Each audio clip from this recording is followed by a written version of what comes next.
பவானிசாகர் அணையில் நீர்மட்டம் குறைந்ததால் நீருக்கடியில் மூழ்கியிருந்த தண்டல் நாயக்கன் கோட்டை முழுமையாக வெளியில் தெரிந்தது. மேற்கு தொடர்ச்சி மலையில் உருவாகும் பவானி நதி மேட்டுப்பாளையம் வழியாக பவானிசாகர் அணையை சென்றடைகிறது.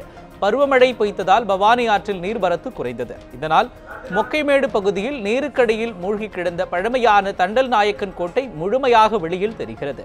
கடந்த 1955ஆம் ஆண்டு முதல் அணையில் நீர்த்தேக்க துவங்கியதில் இருந்து முழுவதுமாக நீருக்கடியில் மூழ்கிய கோட்டை வறட்சியால் தற்பொழுது முழுமையாக தெரிவது வறட்சியின் அடையாளம் என அப்பகுதி மக்கள் தெரிவித்தனர்.